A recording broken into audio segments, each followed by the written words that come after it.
Hi, my name is Steve Eady. I'm with the Sauk Valley Voter Fair. We're actually finishing up the fair and we're interviewing candidates that were here today. And in all fairness, this is Don Tracy running for Lieutenant Governor of the Republican Party. We actually gave most candidates this in advance, but Don didn't give in advance, so I want to be fair to him and let people know that are watching this that some other candidates had the chance to look at these in advance and he did not. So welcome. Let me get to the first question, Don. Talk about the budget. Is there a budget crisis in the state of Illinois? And if there is, what should we do about it? It's a gigantic budget crisis. It's far more serious than most people realize. It is said that the deficit is now like $12 billion. Do you know how big $12 billion is? If you fired every single one of the 70,000 state employees, including the governor, that would be about $4 or $5 billion in savings. That's how big $12 billion is. So it's going to take years to get out of this, but we've got to start right away. The Taxpayer Action Board report that was commissioned by Governor Quinn, it's a bipartisan support headed by Tom Johnson of the Taxpayers Federation, has a lot of good ideas about how to do that, starting with reining in Medicaid spending. That's where we have to start. It's the number one budget item, I believe, for the state of Illinois. It's the number one growth item in the budget, certainly, and I think it is the biggest in the General Revenue Fund. Right. Okay. Well, that brings me to my next question, which is health care. I want to get your thoughts on health care and what aspects of our health care do you like, dislike? Because one of the things that people really probably don't realize is that when the federal government passes their health care bill, whatever it turns out to be later this year, it's going to put mandates on the state of Illinois, and it's probably increase our Medicaid part of our budget, which, as you just said, is one of the largest in the general fund. So what are your thoughts on health care, and what would you propose to do about health care for the people of the state of Illinois as Lieutenant Governor? And, obviously the Lieutenant Governor doesn't have powers over things like this, but you have the ear of the governor and you're involved with the legislature. So what are some of the things that you would like to see? Well, the number one thing we've got to see is less defensive medicine. I mean, that's part of the reason why healthcare costs are just escalating out of control. There's way too much testing, and I don't blame the doctors for doing it, because if they don't, they're going to get sued if there's a bad result. And that, I've heard the estimates as high as 20% of all medical costs now are because of defensive medicine. So that's the number one thing that we have to do.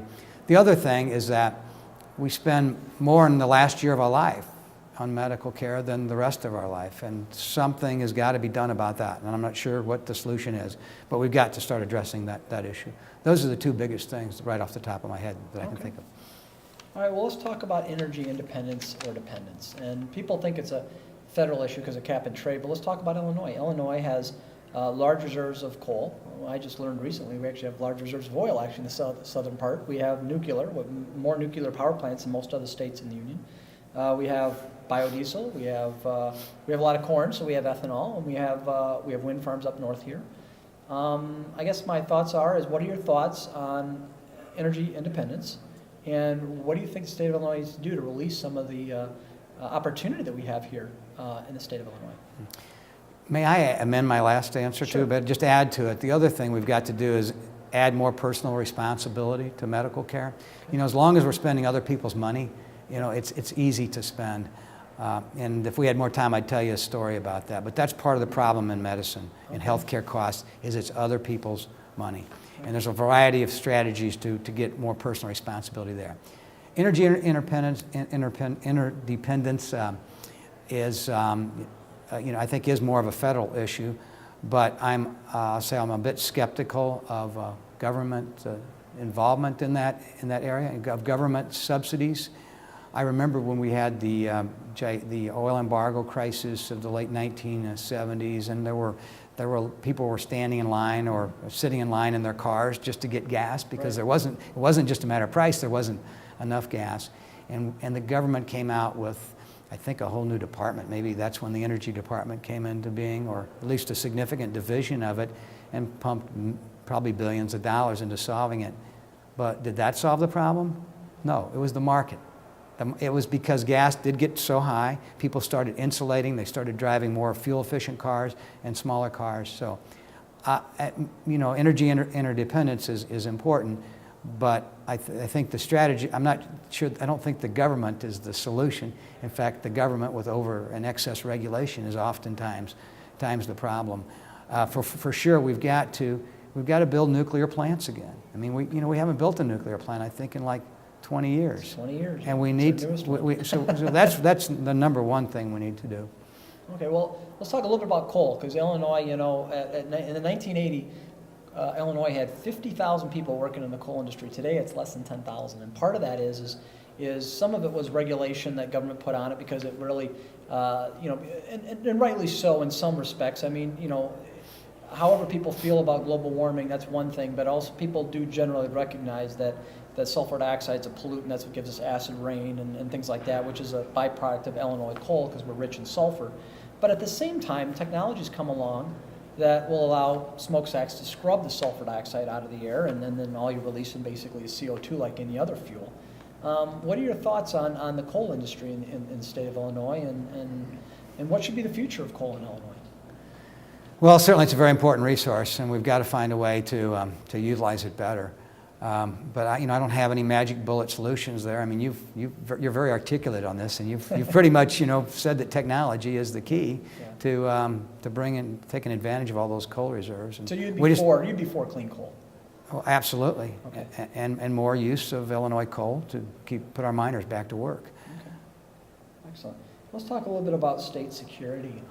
What's your thoughts on Thompson? Are you for Thompson being sold to the federal government? Are you against it? What are your thoughts on Thompson? Number one, I'm opposed to closing Guantanamo Bay Detention Center. Number two, I'm opposed to bringing enemy combatants to American soil, out of concern that they might have some extra legal rights because of that, which I think is an issue that is not yet resolved. Okay. However, if those things are going to happen anyway, and there's nothing we can do about it, then I think Thompson ought to be in play. It ought to be in play compared to other states, but I think we should consider leasing, not selling it. Why is that? Why? Because the state needs Thompson. We just can't afford it right now, and perhaps in 10 years we can afford it, and we'll need it even more Well, in when 10 you years say from you now. need it, are you referring to the overcapacities in the other prisons, or? Yes. Or, okay.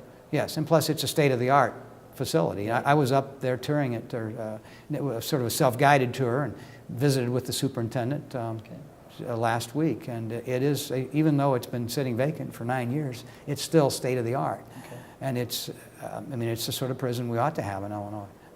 But we can't afford it now. So if there is a need for it by the federal government, assuming it doesn't make it easier for the federal government to do what I don't think they should do, which is close Guantanamo and bring the enemy combatants over here, then I'm in favor of leasing or selling it to the federal government. Okay. But primarily leasing it. Well, leasing's interesting. No one's mentioned that before, but that actually is interesting because you could charge the federal government an exorbitant amount and still own it at the end of the time. I'm both a state taxpayer and a federal taxpayer, so That's true. I don't know about the exorbitant amount part, but certainly it should command a very fair price. A fair price, sure. And we Okay. shouldn't lose on it. Well, let's talk about immigration. Again, a lot of people say it's a federal issue, but then again, Chicago is a sanctuary city. And we have a lot of illegal aliens in the state of Illinois. And again, going back to Medicaid being the largest part of the Illinois budget in the general fund, what are your thoughts on immigration and enforcement? Tall fences and wide gates, Okay. to sum it up, meaning that we need to have secure borders and we need to have laws that we can enforce. Right now, it's in the worst of all worlds. We're not enforcing the laws that we have. Our borders aren't secure, and we are burdening our social system with a lot of illegal immigrants competing with, legals. Okay. It's a terrible system. It's got to be fixed. The answer, I don't think, is shipping 20 million people overseas. The answer is not amnesty either, but we've got to come up with some program whereby the illegals that are here can buy their way into legality. And we've got to design a system whereby it is easier to immigrate legally to the United States. And then the third prong of that is that then we've got to enforce the borders. And if we have, reasonable immigration laws, then it should make it easier to enforce the borders. But it's not a good situation now. Okay. Well, one of the things that I've learned through this process of interviewing is that in the state and down in Springfield, it seems like Chicago has an exemption on every law passed. And I wanted you to address that and talk about that because one, Chicago is a sanctuary city and the state of Illinois is not. Number two, Chicago has its very own types of gun laws and the state of Illinois is different. And then I find out that, you know, when it comes to any laws, regulations, other than that, Chicago can opt out. What are your thoughts on that?